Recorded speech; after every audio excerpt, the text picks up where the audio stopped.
আগামী ১৯ মে হচ্ছে না বাংলাদেশ বার কাউন্সিলের নির্বাচন।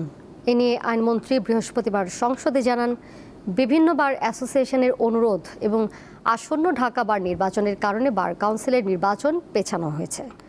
তবে বিএনপিপন্থীরা পরিকল্পিতভাবে বারের নির্বাচন প্রক্রিয়া নষ্ট করার অপচেষ্টা করছেন বলে অভিযোগ আইনজীবীদের এক পক্ষের। সারা দেশের আইনজীবীদের নিয়ন্ত্রক সংস্থা বাংলাদেশ বার কাউন্সিলের ২০২৬ সালের সদস্য নির্বাচন হওয়ার কথা ছিল আগামী ১৯ মে, কিন্তু বুধবার জানা যায় বার কাউন্সিলের জরুরি সভায় সেই ভোট গ্রহণ স্থগিতের সিদ্ধান্ত নেওয়া হয়েছে। এ বিষয়ে বিএনপিপন্থী আইনজীবীদের বিরুদ্ধে অভিযোগ তুলেছেন এনসিপির আইন বিষয়ক সম্পাদক। বৃহস্পতিবার হাইকোর্ট প্রাঙ্গণে সংবাদ সম্মেলনে তিনি বলেন, এর মাধ্যমে পরিকল্পিতভাবে বার কাউন্সিলের নিয়ন্ত্রণ অ্যাডহক কমিটির মাধ্যমে দখলের চেষ্টা হচ্ছে। আমরা আশঙ্কা করছি এই নির্বাচন নিয়ে যে ধোঁয়াশা তৈরি হয়েছে, যে অস্পষ্টতা তৈরি হয়েছে, এটির মাধ্যমে তারা আসলে আবারও এই বার কাউন্সিল কুক্ষিগত করে রাখার এবং জনগণের কাছে, আইনজীবীদের কাছে গণতান্ত্রিক প্রক্রিয়ায় ফেরত না দেওয়ার একটা পায়তারা হয়তো তারা করছেন। আমরা এটার প্রতিবাদ জানাচ্ছি।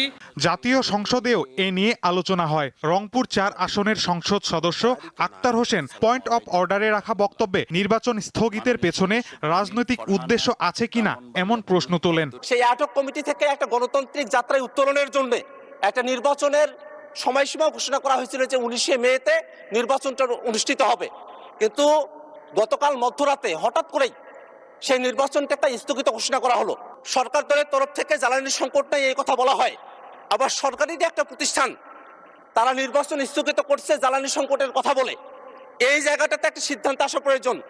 আসলে কি জ্বালানি সংকটের ইস্যু, নাকি একটা গণতান্ত্রিক প্রতিষ্ঠানকে দলীয়করণ ডাকা হবে, সেইটা মূল ইস্যু? উত্তরে আইনমন্ত্রী জানান, বাংলাদেশ বার কাউন্সিল একটি স্বায়ত্তশাসিত প্রতিষ্ঠান এবং এর অভ্যন্তরীণ সিদ্ধান্তে সরকারের কোনো হস্তক্ষেপ নেই। বার কাউন্সিল একটি স্বায়ত্তশাসিত প্রতিষ্ঠান, আপনি জানেন।